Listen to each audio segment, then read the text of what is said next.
All right, we got a few questions on how we do our live streaming. And so what I'm going to do is not just show you our current setup. I will get to that, but it's even still growing in itself.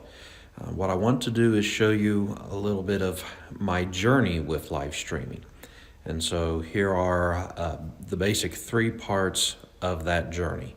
Went to a basic setup, then took a few next steps to increase what I was able to do.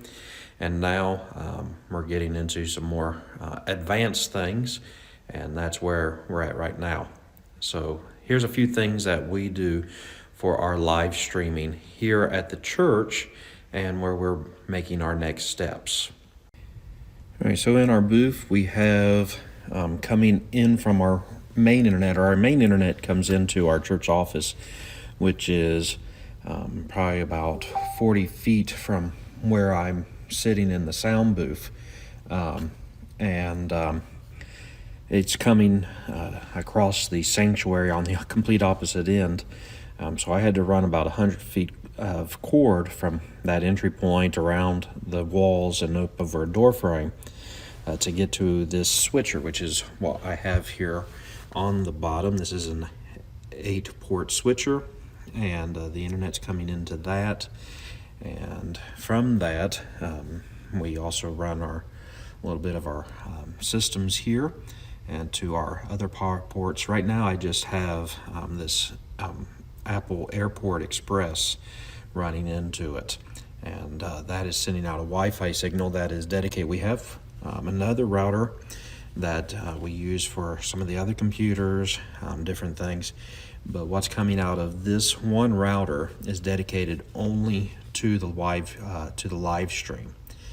There is another cord that is coming out here. You don't see a light flashing for a second one. You have one light for the internet, one light for the wireless router, but there's another cable hooked up here that runs up to a camera to give it a better line into the signal.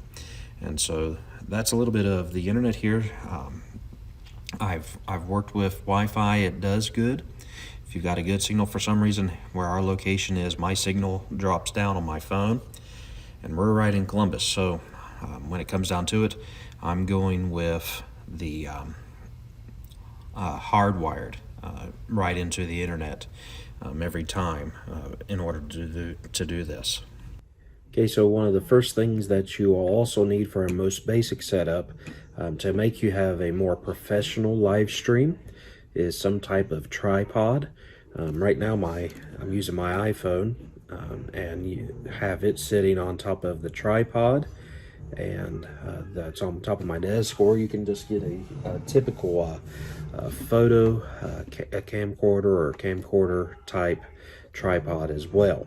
But the idea is that you're able to get it up above people's heads, so when people stand up for prayer or shaking hands, that you don't have them crossing in front of it, but also so that your camera is as stable as possible. You don't want your camera, somebody holding it, going through that, and plus their hands getting tired.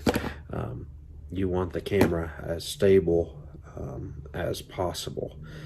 You'll also need a cell phone mount if you're starting with that most basic approach, and it really makes things nice. You can get them off of a selfie stick or use the link that I provided in the attachment, and that'll also help you with that. Or you'll need a tablet mount if you're using the iPad.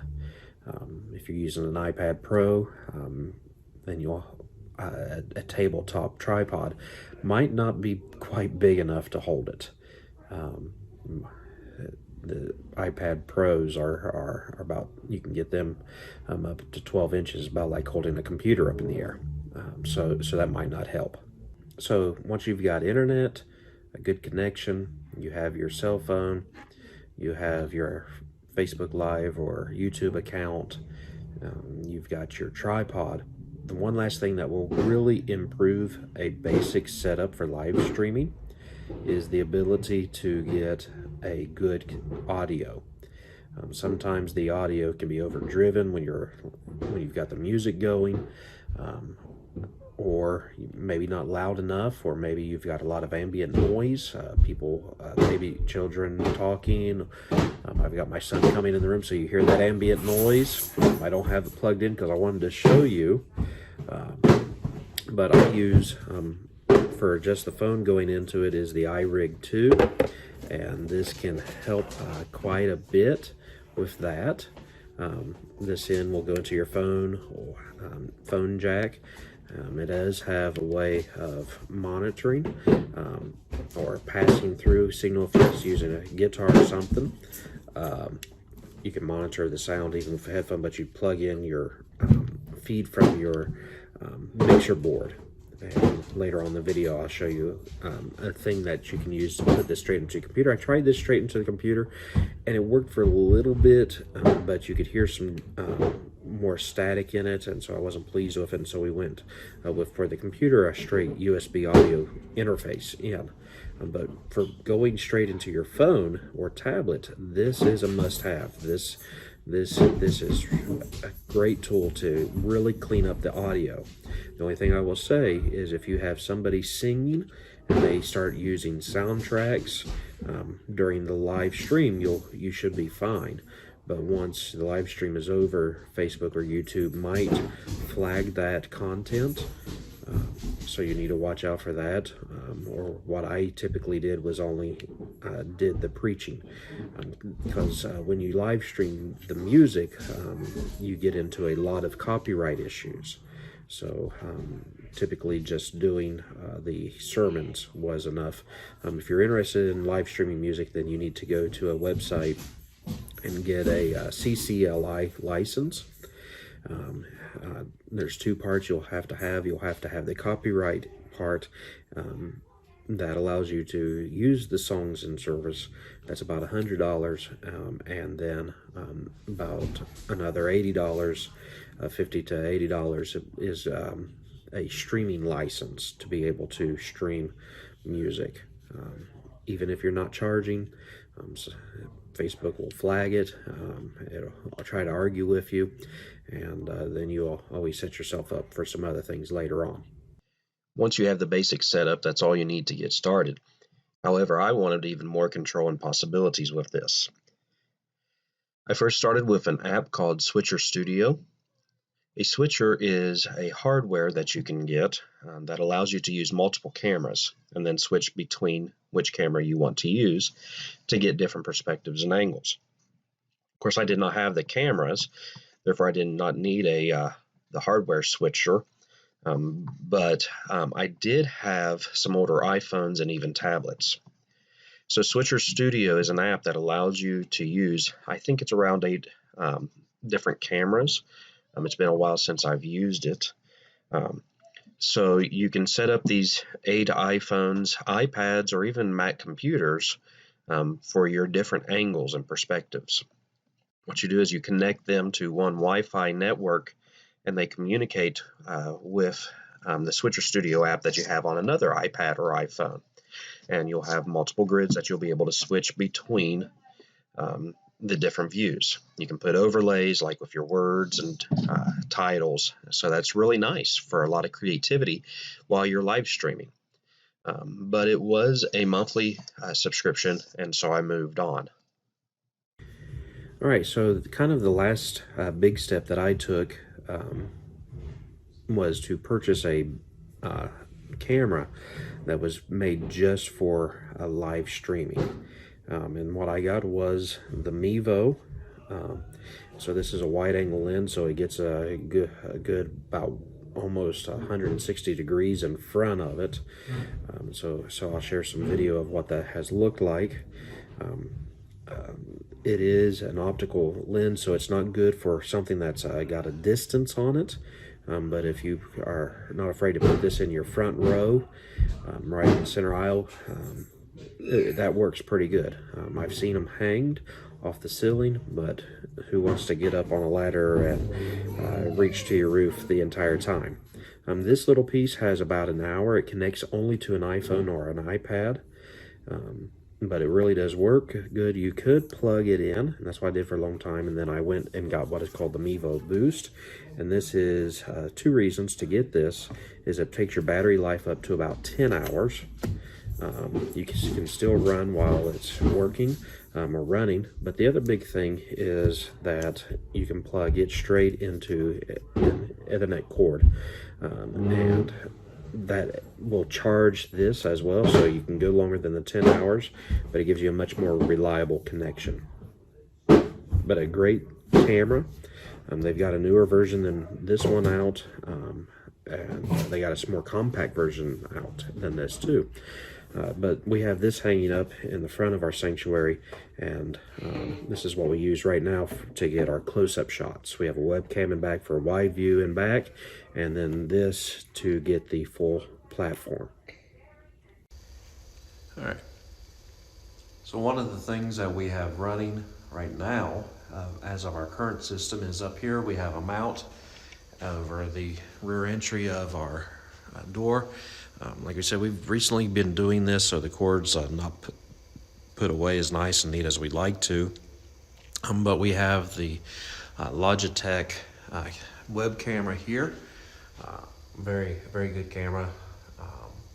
But one of the things about these types of cameras, it and the Mevo, is that they have what is called a digital zoom. So, you know, like on your phone, when you try to zoom in or enlarge a picture, that the picture itself gets very grainy.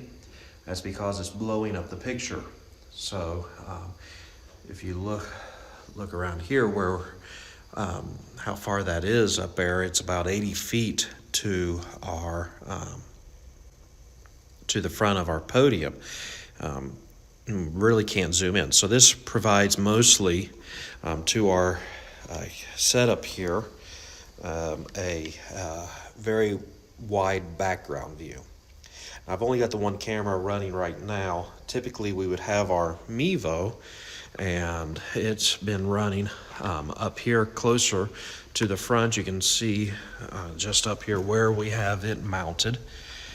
It's up here on the side where we place it, and it mounts on this, so it's good above everybody's head. Don't have to worry about it, and it has a view if we're looking at it when we have it running. I'll show you a recording of it, but it's looking down at the podium about like that is what it looks like. So we get a full good view of this platform for our worship services.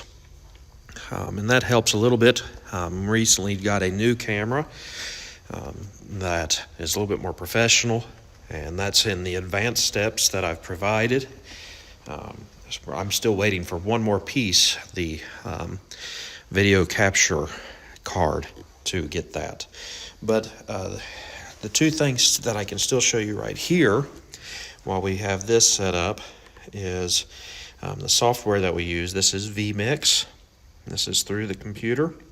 Of course, the web camera is coming in through the USB, and the new camera that we have, you can use a DSLR picture camera, or you can use a mirrorless picture camera, or a camcorder. As long as it's got HDMI out, you can use it. And I can add up multiple inputs in here. I can record to my computer. I can stream at the same time. If I pull this up here right now, I'll just pull this aside here. You can stream up to 3 different sources. So I have when going to our church's page, I recently just added one to our cafe, and then to our actual church's website. I can run all 3 of them at the same time, or I can just run one at a time, or 2, whatever I want on that. But I can add in multiple camera views. I can preview them. This would be where I can preview what I want to see. And I can, if I wanted to do any overlays, this is where that would go. I would see it first here, and then I could send it here. So this green is what is actually being put out on the stream. So that makes it very helpful for that. And then for my, once I get the actual camera, it'll come into a port for my USB-C and that'll actually give me the access for that. The Mevo I run in through a server. Mevo is interesting. You can only use the software that it comes with on the iPad or iPhone to run it. So the way that I can actually link it up to this, since it doesn't come with a native software, is I run a mini server just within the internet network here at the church. So I use a tool called RTMP mini server, and it gives me my RTMP address. I turn it on, and I have all of my information here, and I log it in. You won't see a picture right now, but I'll turn that on real quick. Let that boot up a little bit of time, and then I can go down here to add input, go to an NDI or a desktop capture through the NDI. Eventually it'll load up here and you'll see 4 different things. So even through RTMP, I could, if I had 4 Mevos or 8 Mevos, I could run them all through this, each through a different one. So this is typically the one I run through, add that as an input, and bring that up there, and if it was live you would see the camera feed through it, and that allows me to switch through with that, so I can just play around and do different things. My audio, to get a good crisp audio that's not got the echo, you can hear probably a little bit of echo since I'm using my phone to record this right now, so that I get a good clean audio. I don't get maybe some sensitive prayer requests or somebody coughing from the congregation. I run through a USB audio interface, and I've used Presonus mostly for some studio recording, but this is one I bought. I just wanted mainly one input, and it is running from our mixer board. It's here in this second auxiliary send, so I can control what is actually going out to our live stream individually. Each of these channels is a different part of our system, sound, different mic, different instrument, so I can control it. So in the service, I can have what you hear live here at the church in service coming out as one thing, and then what's going out on live stream, whatever's best. For the live stream, I can have that going controlled with that, and that comes into here. This is a Behringer Euphoria UM2. It converts it into something that USB that I can then launch it into the computer. And so you can see there, this one right here, the blue, that is coming from the web camera. I have the audio selected off of it, and I have the audio selected on the Behringer piece. And you notice that it's very little, so it's picking up maybe just a little bit from the microphones where it's hearing me talk. But if I would real quickly grab our lapel mic, and I would turn that on, you see how that begins to pick that up a lot more, and that's going to be a good clear signal. There's not going to be any static, there's not going to be any echo or reverb within that. So that's something that we want. So that's the setup that we have at the church right now. This is more advanced because of the computer and having to get the signals, but this could be a next step type thing. It is definitely a sure way if you got good internet to use the software. And if you're in a smaller sanctuary than us, then the webcams would probably do good, and that would be all you need. You can maybe get you 2 of those and have them set up, one in back, one up a little bit closer if you can run enough cord. And can't get too far with USB, but you can get a little bit closer and get a fairly decent signal. So what I was saying again about zooming in, just to finish that. So let me pull that up there so you can see the individual controls. This will even work with a PTZ camera, pan, tilt, zoom camera. They look like a little ball or cannon type thing, and you control which direction they're looking. But the position here, so I want to zoom in with that. And I think it's this one, and we'll pull it up so you can see how grainy that begins to get. With that, I had actually done that the other night. I was having a problem with the Mevo, well, not really the Mevo, but the internet, and I kept getting messages, people saying, "Well, the picture's blurry. The picture's blurry." That's what was going on there. So we got the Mevo fixed, and the internet fixed for the Mevo, and it was going well. All right.